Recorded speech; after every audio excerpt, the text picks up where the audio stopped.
నమస్కారం మిత్రులారా. మీరు ఎంత ప్రయత్నం చేసినా మీ సంపాదన పెంచుకోలేకపోతున్నారా?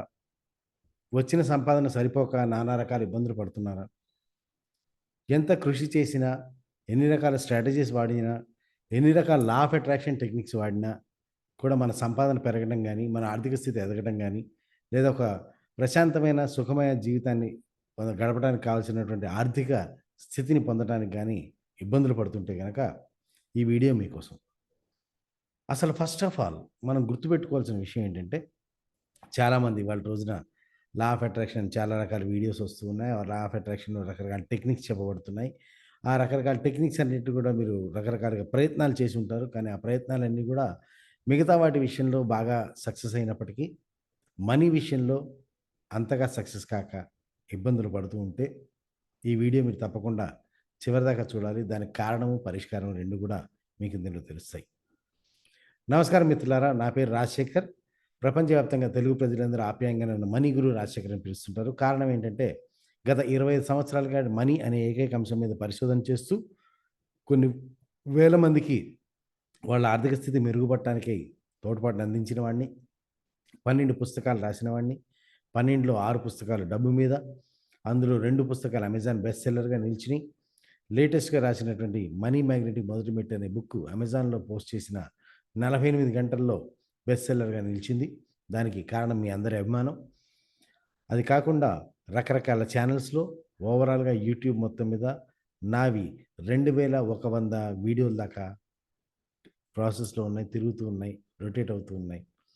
ఆ 2100 వీడియోస్ కూడా ఏ ఒక్క వీడియోని పోలిన వీడియో ఇంకోటి లేకుండా ఉంటుంది. సో, దట్ ఇండికేట్స్ నాకున్నటువంటి మనీ పట్ల నాకున్నటువంటి ఇన్ డెప్త్ నాలెడ్జ్, ఆ యొక్క ఇన్ డెప్త్ కమాండ్, దాన్ని బట్టి నన్నందరూ మనీ గురు అని ఆప్యాయంగా పిలుచుకుంటారు. అయితే ఈ వీడియో నా దగ్గరికి రకరకాల వాళ్ళు పర్సనల్ కౌన్సెలింగ్‌కి గానీ, కోచింగ్‌కి గానీ, వాళ్ళ సమస్యల పరిష్కారం కోసం గానీ వస్తున్నప్పుడు, వాళ్ళందరి యొక్క అనుభవాల్ని దృష్టిలో పెట్టుకొని, ఇటువంటి అనుభవాలు చాలామందికి జరుగుతూ ఉంటాయని గమనించి, దానికోసం ఒక చిన్న సూచనగా, పరిష్కారంగా ఈ వీడియోని మీకు అందించడం జరుగుతుంది. అసలు ఈ లా ఆఫ్ అట్రాక్షన్ అంటే ఏంటి? ఎందుకనేది మిగతా చోట్ల పనిచేసినా మన దగ్గర పనిచేయట్లేదు. లా ఆఫ్ అట్రాక్షన్ అనేది జనాలందరూ అనుకుంటున్నట్టుగా ఆకర్షణ సిద్ధాంతం. అదొక సిద్ధాంతం అని చెప్పి అందరూ కూడా ఒక ఆలోచనలో ఉంటారు. కానీ అది సిద్ధాంతం కాదండి. అది ఒక మానసిక స్థితి. అంటే మన మనసు ఏ స్థితిలో ఉంది అనే దానిపై ఆపరేట్ అవుతుంది ఆ లా ఆఫ్ అట్రాక్షన్ అనేది. అయితే ఈ మానసిక స్థితిని మరో మాటలో చెప్పాలంటే, ఇంగ్లీష్‌లో చెప్పాలంటే మన థాట్ వైబ్రేషన్. అంటే మన ఆలోచనలు ఏ విధంగా ఉన్నాయి, మన థాట్ వైబ్రేషన్స్ ఏ విధంగా ఉన్నాయి అనే దాన్ని బట్టి. అంటే ఎంత హయ్యర్ వైబ్రేషన్స్‌లో మనం వైబ్రేట్ అవుతుంటే, మన థాట్స్ ఎంత హయ్యర్ వైబ్రేషన్స్‌లో ఉంటే, మన జీవితంలో మనీ ఫ్లో కూడా అంతే హయ్యర్ వైబ్రేషన్స్‌లో, అంతే హయ్యర్ ఫ్రీక్వెన్సీలో, అంతే హయ్యర్ వాల్యూమ్‌లో వస్తూ ఉంటుంది. అలాగే మనకేంటంటే ఎప్పుడైనా గాని మన థాట్ వైబ్రేషన్ పెరిగిన కొద్దీ, మన ఆర్థిక స్థితి అనేది మెరుగుపడుతూ ఉంటుంది. అయితే ఈ థాట్ వైబ్రేషన్ అనేది మనకందరికీ ఈ సంగతి ఇంతవరకు కొంతమందికి తెలిసినప్పటికీ, ఈ థాట్ వైబ్రేషన్‌ని రిచ్‌గా ఆలోచించాలి, రిచ్‌గా ఆలోచించండి, రిచ్‌గా ఆలోచించండి అని చెప్పి చెప్పేవాళ్ళు థియరిటికల్‌గా చాలామంది ఉంటారే గానీ, ఆ రిచ్‌గా ఆలోచించడం ఎలా అని గాని, లేదా రిచ్‌గా ఆలోచించేలా మన బ్రెయిన్‌కి ట్రైనింగ్ చేయటం గాని, లేదా ట్యూన్ చేయటం గాని, మన బ్రెయిన్‌ని ట్యూన్ చేయటం గాని అనేది మార్కెట్‌లో ఎక్కడా మీకు కనపడదు. సో, దాని విషయాన్ని దృష్టిలో పెట్టుకునే ఈ వీడియో చేస్తున్నాను. ముఖ్యంగా ఈ థాట్ వైబ్రేషన్స్ పెరగాలి అంటే, అంటే మనకున్నటువంటి పేదరికపు థాట్స్ లెవెల్ నుంచి, పేదరికపు లెవెల్ థాట్స్ వైబ్రేషన్ నుంచి సంపన్నుల థాట్ లెవెల్‌కి వైబ్రేషన్స్ మనకి పెరగాలంటే, మన ఆలోచన పరిధి, ఆలోచన ఫ్రీక్వెన్సీ వైబ్రేషన్ పెరగాలి అంటే, దానికి ముఖ్యంగా నా దృష్టిలో ఒక 3 సమస్యలు, 3 విషయాలు మనని కిందకి లాగుతూ ఉంటాయి. అందులో ముఖ్యంగా మొట్టమొదటిది ఏంటంటే, మనము తల్లి గర్భంలో ఉన్న 3 నెలల శిశువుగా, 3 నెలల ఆహ్, పిండంగా ఉన్నప్పటి నుంచి కూడా అభిమన్యుడు గనక పద్మవ్యూహం గురించి నేర్చుకున్నట్టుగా, మనము చుట్టుపక్కల జరిగే విషయాలన్నిటిని కూడా మన మెదడు ఆకలింపు చేసుకుంటూ ఉంటుంది, అర్థం చేసుకుంటూ ఉంటుంది, రికార్డ్ చేసుకుంటూ ఉంటుంది. అలా పుట్టక ముందు నుంచి, పుట్టిన తర్వాత చుట్టుపక్కల వాతావరణం, తల్లిదండ్రుల నుంచి అయితేనేమి, పెద్దవాళ్ళ నుంచి అయితేనేమి, స్కూల్‌కెళ్తే స్కూల్‌లో టీచర్ల దగ్గర నుంచి అయితేనేమి, ఫ్రెండ్స్ దగ్గర నుంచి అయితేనేమి, బయట సమాజం నుంచి అయితేనేమి, గుడికెళ్తే గుడిలో గాని, లేదా ఏదైనా ఆధ్యాత్మిక స్థానానికెళ్తే ఆధ్యాత్మిక స్థానంలో గాని, పేపర్‌లలో గాని, మీడియాలో గాని, సోషల్ మీడియాలో గానీ, ఎక్కడైనా సరే రకరకాల మెసేజెస్ మన మైండ్ గ్రహిస్తూ ఉంటుంది. ఆ గ్రహిస్తూ ఉన్న మైండ్ అటువంటి గ్రహించే విషయాలలో పేద, మధ్య తరగతి వారికి వారి వాతావరణం, వారి ఎన్విరాన్మెంట్, వారి పరిస్థితులు దానికి అనుగుణంగా ఉండటం వల్ల అంటే ఆ పరిస్థితులు అలా ఉన్నాయి కాబట్టి వాళ్ళు పేద మధ్య తరగతిలో లేదా కొంచెం ఎగువ మధ్య తరగతిలో ఉన్నవాళ్ళు అయ్యుంటారు. వాళ్ళు అలా ఉండటానికి కారణం ఏంటంటే, వాళ్ళ యొక్క చుట్టుపక్కల వాతావరణంలో, కుటుంబ పరిస్థితుల్లో అటువంటి స్థితి రిఫ్లెక్ట్ అవ్వటం. అటువంటి స్థితి రిఫ్లెక్ట్ అవుతున్నప్పుడు దాన్ని బట్టి మన ఆలోచనలు కూడా ఏర్పడుతూ ఉంటాయి. అంటే దాంట్ లోపల ఏమవుతుందంటే, ఒక వ్యక్తికి జనరల్‌గా మనందరం సామాన్యంగా వింటూ ఉంటాం. ఆళ్ళు డబ్బులు సంపాదించడం ఎంత కష్టమో తెలుసా? రూ. 100 సంపాదిస్తే తెలుస్తది నీకెంత కష్టమో. రూ. 100 సంపాదించి చూపెట్టరా నీకెంత కష్టమో తెలుస్తది. అని ఈ టైప్ ఆఫ్ డైలాగ్స్ మనకి అనుకున్నా, అనుకోకపోయినా పేరెంట్స్ దగ్గర నుంచి, ఎల్డర్స్ దగ్గర నుంచి వింటూ ఉంటారు. అలా వింటూ ఉన్నప్పుడు ఆ మనసుకి, ఆ సబ్‌కాన్షియస్ మైండ్‌కి అది రైటా? రాంగా? అనే అనాలిసిస్ లేకుండా దాన్ని యాజ్ ఇట్ ఈస్‌గా గ్రహించడం. అంటే డబ్బు సంపాదించడం అనేది చాలా కష్టం. లేదా చాలా శ్రమతో కూడుకుంది. లేదా కష్టంతో కూడుకుంది. లేదా అంత ఈజీ అయితే కాదు. అనేటటువంటి బిలీఫ్ సబ్‌కాన్షియస్ లెవెల్‌లో బలంగా ఉండటం వల్ల లోపలేమో సబ్‌కాన్షియస్ మైండ్‌లో బలంగా డబ్బు సంపాదించడం చాలా కష్టం అని చెప్పి అనిపిస్తూ ఉంటుంది. అది నమ్ముతూ ఉంటుంది. దాంట్లో జీవిస్తూ ఉంటుంది. కాబట్టి మనం పేద మధ్య తరగతిలో లేదా ఎగువ మధ్య తరగతిలో అలా జీవిస్తూ ఉండిపోయుంటాం.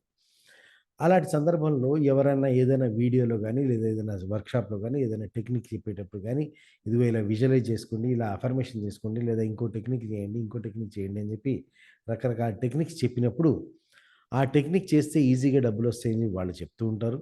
సరే వస్తే బావుంటుంది అని చెప్పి మనం దాని పట్ల ప్రయత్నం చేయడం.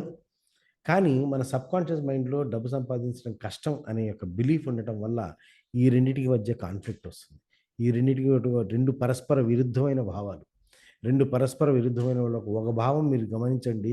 మనం పుట్టక ముందు నుంచి మన మెదడులో సబ్‌కాన్షియస్ మైండ్‌లో గూడు కట్టుకొని నిలిచిపోయి మన శరీరంలోను, మన సిస్టమ్‌లోను, మన మనసులోను ఒక భాగంగా అంతర్లీనమైన భాగంగా అది నిజంగా మన అనుభవం అంతా చూపిస్తూ దాన్ని నిజంగా మనకందరికీ జీవితంలో అది నిజం కాబట్టే మనం పేద తరగతిలో ఉండిపోయాం. అది నిజం కాబట్టే మనం మధ్య తరగతిలో ఉండిపోయాం. అది నిజం కాబట్టే మనం ఎగువ మధ్య తరగతిలో ఆగిపోయాం అనే సాక్ష్యాలు మనకు ఎదురుగా కనపడుతూ ఉంటే, మన మనసు డబ్బు సంపాదించటం ఈజీ అని గాని, డబ్బు సంపాదించటం అనేది చాలా సులువుగా చేయొచ్చని గాని, లేదా ఆర్థిక స్థితి ఎదిగేలా చేసుకోవడం చాలా సులువని గాని, బయట నుంచి వచ్చే ఈ మెసేజెస్‌ని ఈ ఇంటర్నల్‌గా ఉండే సబ్‌కాన్షియస్ మైండ్ బిలీఫ్ కాన్‌ఫ్లిక్ట్ అవ్వటం వల్ల, కాంట్రడిక్ట్ అవ్వటం వల్ల దాన్ని మేనిఫెస్ట్ అయ్యేలా అలో చేయదు.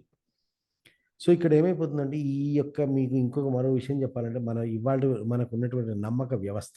అంటే ఏ నమ్మకాలు ఏవైతే ఉన్నాయో డబ్బు పరమైన విషయాలు గానీ, లేకపోతే మన జీవితంలో మనం నమ్ముతున్న ఏ విషయాలైనా సరే, ఒక రిసర్చ్ ప్రకారం తెలిసిందేంటంటే అది గత 5 తరాల సమూహం. 5 తరాల సమాహారం. అంటే మీ ముత్తాత గారి నమ్మకం కూడా మనలో ఇంకా జీవించి ఉంటుంది. డీఎన్ఏ ద్వారా, జీన్స్ ద్వారా అది మనకి అందుతూ ఉంటుంది. ఆ డీఎన్ఏలో రికార్డ్ అయిపోయి, ఆ డీఎన్ఏ సెల్ మెమరీలో రికార్డ్ అయిపోయి, ఆ డీఎన్ఏ మనం పికప్ చేస్తాం కాబట్టి, ఆ డీఎన్ఏ మనకు వచ్చింది కాబట్టి, ఆ డీఎన్ఏతో పాటుగా ఆ సెల్ మెమరీలో ఆ బిలీఫ్స్ కూడా మనతో వస్తూ ఉంటాయి. సో, అంత బలంగా, అంత డీప్ రూటెడ్‌గా ఉన్నటువంటి ఆ నమ్మకాలు. ఈ నమ్మకాల మీద నేను రిసర్చ్ చేసినప్పుడు నాకు 195 పైగా అంటే 190 దగ్గర నేను రిసర్చ్ అనేది ఆపేయడం జరిగింది. కానీ అంతకంటే ఎక్కువగా ఉన్నాయి. అంతకంటే ఇంకా చాలా ఎక్కువున్నాయి. 195 పైన నమ్మకాలు మనకి హక్కు అయినటువంటి, మన అర్హత అయినటువంటి ఆర్థిక స్థితిని పొందకుండా, డబ్బును మన జీవితంలోకి రానివ్వకుండా, లేదా డబ్బు వచ్చినా గాని మన జీవితంలో నిలవకుండా అతి వేగంగా బయటికెళ్ళిపోవడానికి దోహదపడుతూ ఉంటాయి. అలాంటి 195 పైగా నమ్మకాల్లో మన కనీసం ప్రతి వాడికి ఆన్ అన్ యావరేజ్‌గా కనీసం 15-20 నమ్మకాలు ఉండటాన్ని నేను గమనించాను. ఆ 15-20 నమ్మకాలు ఎంత బలంగా ఉంటాయంటే, అసలది నమ్మకం అని గాని, అదొక లిమిటింగ్ బిలీఫ్ అని గాని, లేకపోతే దానివల్లే నీ జీవితంలోకి డబ్బు రావట్లేదని గాని, నేను చెప్పినా అది నమ్మశక్యం కాకుండా ఉంటుంది. కాదు నేను నమ్మేది నిజమే కదా! అది నాకు తెల్లారి లేస్తే నాకు సాక్ష్యాలు కనపడ్డాయి కదా! నా జీవితం అంతా సాక్ష్యాలమయమే కదా! ఆ కాన్సెప్ట్ గాని, ఆ స్టేట్మెంట్ గాని నాలో అడుగడుగునా నాకు నిజమని ప్రూవ్ అయింది కదా! అనేటటువంటి సాక్ష్యాలు కనపడుతూ ఉంటాయి. ఆ మేనిఫెస్ట్ అయ్యి ఉంటాయి.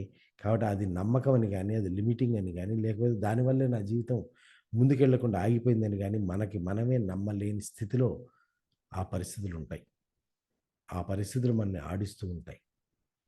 ఎప్పటివరకైతే ఈ నమ్మకాలను మనం సమూలంగా సబ్‌కాన్షియస్ మైండ్‌లోంచి డీప్ రూటెడ్‌గా ఉన్నటువంటి ఈ నమ్మకాలను మనం తొలగించమో, అప్పటిదాకా మనం ఎంత కృషి చేసినా, ఆ కృషి చిల్లి కుండలో నీరు పోసినట్టుగా పైనుంచి పోస్తూ ఉంటే కింద నుంచి కారిపోతున్నట్టుగా మనం ఎంత కృషి చేసినా, ఎంత కష్టపడ్డా, ఎంత సంపాదించినా అది ఏమాత్రం నిలబడకుండా మన జీవితం నుంచి కనపడకుండా అదృశ్యం అయిపోతూ ఉంటుంది.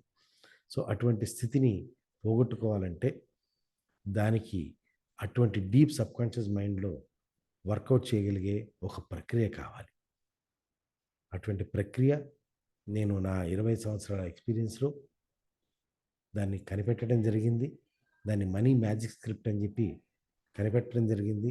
ఆ స్క్రిప్టింగ్ లోపల అంటే స్క్రిప్ట్ అంటే రాయటం అనమాట. ఆ రాసే ప్రయత్నంలో, రాసే ప్రాసెస్‌లో, రాసే ప్రక్రియలో మన డీప్ సబ్‌కాన్షియస్ మైండ్‌లో మనకి తెలియకుండానే మనకున్నటువంటి నమ్మకాలన్నీ బయటికి రావటం, వెలుపలికి రావటం, అవి ప్రాసెస్ అవ్వటం, మరియు అవి వానిష్ అయిపోవటం. అది జరిగిన మరుక్షణం నుంచి మన జీవితంలో ఆర్థిక స్థితి అనేది అత్యద్భుతంగా మెరుగుపడటం అనేది కొన్ని వేల మందితో నేను అనుభవపూర్వకంగా చూడటం జరిగింది. సో, ఇదొక ముఖ్యమైన కారణం. ఈ 3 కారణాలండి. 3 కారణాలు. ఈ 3 కారణాల వల్ల మనకి ఆర్థిక స్థితి అనేది మెరుగుపడదు. ఆ థాట్ వైబ్రేషన్ అనేది రైజ్ అవ్వదు. ఆ థాట్ వైబ్రేషన్ రైజ్ అవ్వకపోవడం వల్ల మనీ అనేది మన లైఫ్‌లోకి అట్రాక్ట్ అవ్వదు. మనీ అనే కాదు. ఏ విధమైన పాజిటివ్ రిజల్ట్ కావాలన్నా గానీ, ఈ 3 గూడా అడ్డం పడుతూ ఉంటాయి. రెండవది ఏంటంటే, మన మనీ విషయంలో మనకు ఆల్రెడీ ఈ యొక్క మొదటి దాని ప్రభావం రెండో దాని మీద ఉంటుంది. ఈ మొదటి దాని ప్రభావం రెండో దాని మీద ఉండటం వల్ల ఒకటేంటంటే జనరల్‌గా సొసైటీలో అంటే జనరల్‌గా ప్రపంచంలో ఈ విధంగా ఉంటుంది అనేది ఒకటైతే, రెండోది మనకి వర్తించేది. అంటే మన మీద మనకు కలిగినటువంటి ఒకానొక ఆత్మ గౌరవం అనుకోండి, ఆత్మ చిత్రణ. మన గురించి మనం ఎటువంటి చిత్రణ కలిగి ఉన్నాము, ఎటువంటి గౌరవాన్ని కలిగి ఉన్నాము, ఎటువంటి ఇమేజ్‌ని కలిగి ఉన్నాం, సెల్ఫ్ ఇమేజ్. ఎటువంటి ఇమేజ్‌ని కలిగి ఉన్నాం మనం. అంటే మన గురించి మనం ఏ విధంగా భావిస్తున్నాం. మన గురించి మనం ఏ విధంగా భావిస్తున్నాం అంటే మళ్ళీ దీనికి మొదటి దానికి కనెక్టివిటీ చూడండి. మొదటి దాంట్లో చేయడం చాలా కష్టం. అంటే డబ్బు సంపాదించడం చాలా కష్టం అని అనుకుంటున్న సందర్భంలో, అది మనం గూడా సంపాదించడం కష్టం. అంటే మొదటిది డబ్బు సంపాదించడం చాలా కష్టం. రెండో స్టేజ్‌కొచ్చేసరికి నాకు కూడా డబ్బు సంపాదించడం చాలా కష్టం. అనే సెల్ఫ్ ఇమేజ్ ఉన్నప్పుడు, అక్కడ ఒకవేళ మీకెప్పుడైనా ఏ లా ఆఫ్ అట్రాక్షన్ వీడియో చూసినా, పుస్తకం చదివినా, లేకపోతే ఇంకేదైనా ప్రక్రియ చేసినా, పక్కన వాడికి రిజల్ట్ వస్తుంది గానీ మనకు రాదు. అది మీరు చూసుంటారు. అదే క్లాస్‌లో నేను అటెండ్ అయినా, అదే క్లాస్‌లో తను అదే టెక్నిక్ యూజ్ చేస్తున్నాడు. నేను అదే టెక్నిక్ యూజ్ చేస్తున్నాను. తనకొచ్చిన రిజల్ట్ నాకు రావట్లేదు అని చెప్పి అనుకుంటూ ఉంటాం. సో, దానికి కారణం ఏంటంటే, తనకున్నటువంటి సెల్ఫ్ ఇమేజ్ వేరు, మనకున్నటువంటి సెల్ఫ్ ఇమేజ్ వేరు. ఈ సెల్ఫ్ ఇమేజ్ ఎంత హైగా ఉంటుందో, అంటే ఈ సెల్ఫ్ ఇమేజ్ మీకు కావాలంటే ఇంకో చిన్న ఎగ్జాంపుల్ చెప్పాలంటే, ఈ సెల్ఫ్ ఇమేజ్ అనేది మన ప్రతి వాళ్ళకి కూడా కొద్దో గొప్పో పరిచయమే. ఆ పేరుతో పరిచయం కాకపోవచ్చు కానీ, ఆ భావన మట్టుకు అందరికీ పరిచయమే. ఎలా అంటే మనము ఒక్కొక్క పని ఒక స్టేజ్ కంటే కిందకి ఎళ్లి చేయడానికి ఇష్టపడం. అంటే ఫర్ ఎగ్జాంపుల్ ఓ బీటెక్ చదువుతున్న విద్యార్థి స్టార్టింగ్‌లో నెలకు 50,000 జీతం కావాలి అని చెప్పి అనుకోవచ్చు. కానీ ఆ ఇంటర్వ్యూస్‌లో ఫెయిల్ అవ్వటం వల్ల మెల్లిగా నెక్స్ట్ 40,000కి వస్తే బావుంటుందనుకోవచ్చు. తర్వాత 30,000 వచ్చినా చాలనుకుంటాడు. కాదు కనీసం 20,000 కావాలనుకుంటాడు. అది కూడా కుదరని పక్షంలో 10,000కో, 15,000కో అసలు ఇదైనా సరే ముందు టెంపరరీగా కనీసం మన చేతి ఖర్చుల కన్నా మనం తల్లిదండ్రుల మీద ఆధారపడకుండా మన జేబు ఖర్చులు మనం సంపాదించుకోగలిగితే చాలు అనుకుంటాడు. కానీ ఆ 10, 15,000 కూడా రాకపోయిన పక్షంలో అంతకంటే కిందకి వెళ్ళి, అంతకంటే తక్కువ జీతానికి వెళ్ళి పని చేయటానికి ఏమాత్రం ఇష్టపడడు. ఏంటి నేను ఇంత చదువుకున్న తర్వాత కనీసం 15,000 లేకపోతే నేను ఎందుకు పని చేయాలి? అటువంటి పని చేయకపోయినా పర్లేదు కదా! అటువంటి పని చేయకపోయినా సరే కదా! అనుకుంటాడు. అంటే ఇది ఒక సెల్ఫ్ ఇమేజ్. అంటే తన సెల్ఫ్ ఇమేజ్ ఏంటంటే 15,000 కంటే కిందకి ఎళ్లి పని చేయటానికి, 15,000 కంటే తక్కువ జీతానికి పని చేయడానికి, 15,000 కంటే తక్కువ సంపాదనకి పని చేయడానికి అది అంగీకరించట్లేదు. అలా ఈ 15,000కి ఉన్నటువంటి సెల్ఫ్ ఇమేజ్ ఒకళ్ళకి లక్షల్లో ఉంటుంది. ఇంకొకళ్ళకి కోట్లల్లో ఉంటుంది. అంటే వాళ్ళు కనీసం ఇన్ని లక్షలన్నా సంపాదించకపోతే ఏం సంపాదించినట్టండి? కనీసం నెలకు 3,00,000 సంపాదించకపోతే ఏం సంపాదించినట్టు? లేదా నెలకు కనీసం 10,00,000 సంపాదించకపోతే ఏం సంపాదించినట్టు? మనం కనీసం ఆ మాత్రం సంపాదించాలి గదా! బ్రతకాలంటే ఆ మాత్రం సంపాదించాలి గదా! అంటే ఇవన్నీ గూడా ఈ యొక్క సెల్ఫ్ ఇమేజ్ యొక్క రిఫ్లెక్షన్స్ అనమాట నేను చెప్పేది. అలాగే దీనికి ఇంకో సైడ్ అదర్ సైడ్ కూడా ఉంటుంది. అదర్ సైడ్ ఏంటంటే, ఒకవేళ అది గనక దాటుతుందనుకోండి. అంటే ఒక లెవెల్ అప్పర్ సైడ్ దాటుతుంటే, ఓహ్! ఈ 15,000 సరిపోతాయి. 15,000 తక్కువకి చేయను అన్న విద్యార్థిని గనక పొరపాటున ఎవరైనా నీకు 50,000 కాదు జీతం రూ. 1,00,000 ఇస్తాను అని చెప్పంటే, అమ్మో! నేను చేయలేనంటాడు.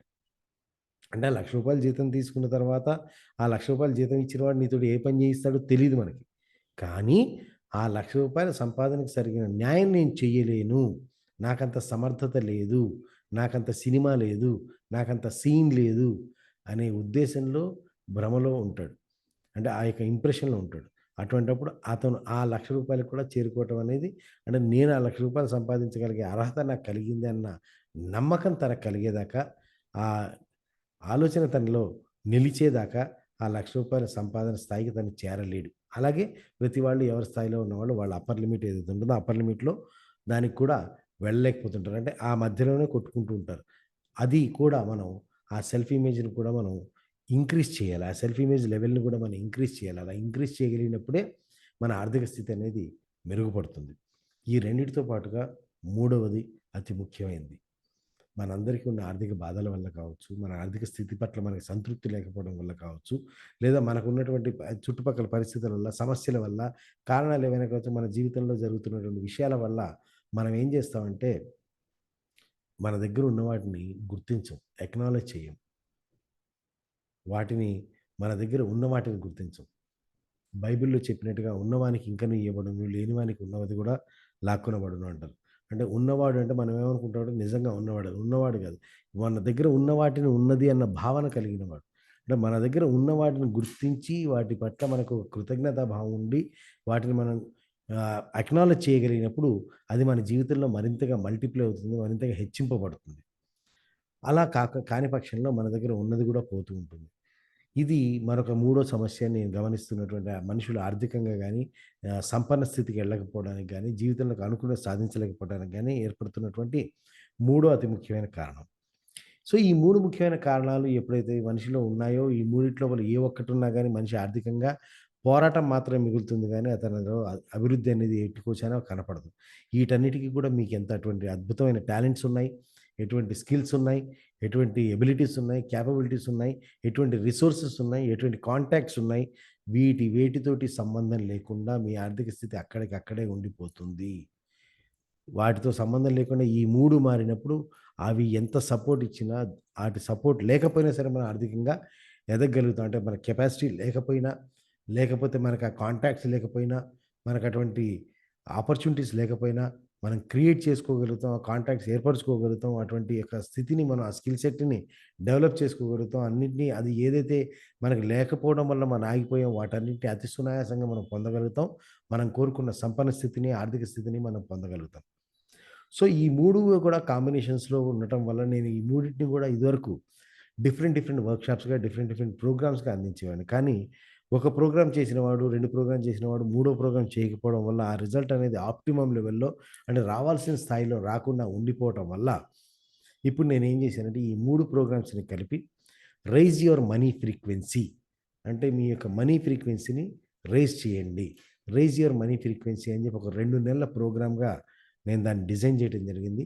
ఆ 2 నెలల ప్రోగ్రామ్‌లో ఇప్పటిదాకా నేను చెప్పినటువంటి ఈ 3 ప్రక్రియలని, ఈ 3 సమస్యలకి 100% డెఫినిట్‌గా గ్యారంటీడ్ రిజల్ట్స్‌ని ఇచ్చేటటువంటి సొల్యూషన్స్, అటువంటి ప్రాసెస్ ఇదేంటంటే ఈ 3 కూడా థియరిటికల్‌గా చెప్పటం కాదండి. వీటన్నిటికి కూడా మీకు ప్రాక్టికల్‌గా యాక్టివిటీస్ చేయించబడుతుంది.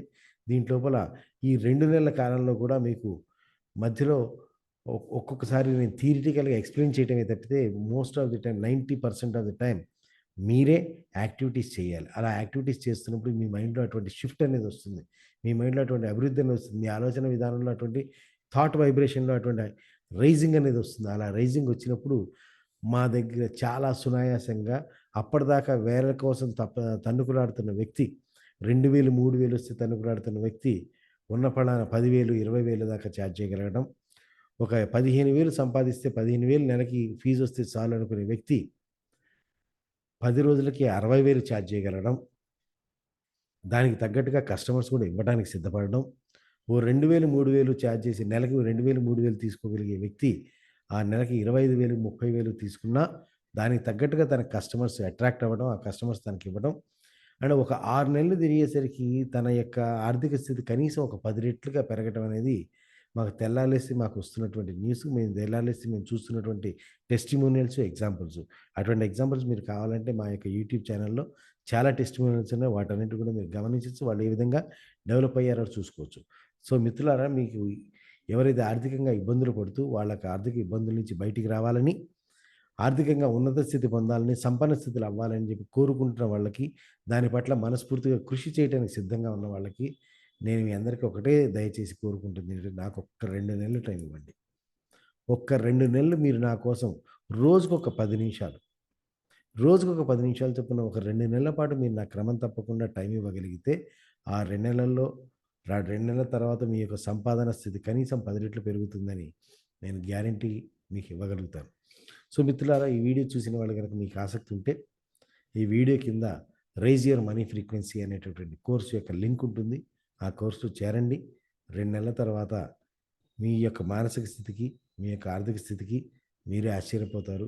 మీరే 10 మందికి నాకు ఇటువంటి అద్భుతమైన రిజల్ట్స్ వచ్చినాయి, మీరే 10 మందికి చెప్పగలిగే స్థితికెళ్తారు. సో, ఈ వీడియో ప్రత్యేకించి ఆర్థికంగా ఇబ్బందులు పడుతున్న వాళ్ళకి, లేదా ఆర్థికంగా ఉన్నత స్థితికి ఎదగాలని పోరాటం చేస్తూ ఎంత పోరాటం చేసినా ఎదగలేకపోతున్నాం అనే బాధలు పడుతున్న వాళ్ళకి, లేదా వాళ్ళ యొక్క అభివృద్ధి, వాళ్ళ యొక్క ఆర్థిక ఎదుగుదల అనేది చాలా స్లోగా ఉంది. ఇంత స్లోగా ఆర్థిక ఎదుగుదల నాకు కుదరదు. నాకు ఇంకా వేగంగా ఆర్థిక ఎదుగుదల కావాలనుకునే వాళ్ళకి, ప్లస్ ముఖ్యంగా వాటన్నిటిని మించి యాక్షన్ టేకర్స్‌కి, ఎవరైతే చర్య తీసుకొని, యాక్షన్ తీసుకొని, కృషి చేసి దాని పట్ల వాళ్ళ జీవితాన్ని అభివృద్ధి పథంలో నడుపుకోవడానికి, వారి జీవితం పట్ల వాళ్ళు బాధ్యత వహించి, ఆ బాధ్యతతో వాళ్ళు కృషి చేయడానికి సిద్ధపడ్డ వాళ్ళ కోసం ఇదే నా ఆహ్వానం. So, join rise your money frequency. Thank you. Thank you. Thank you very much.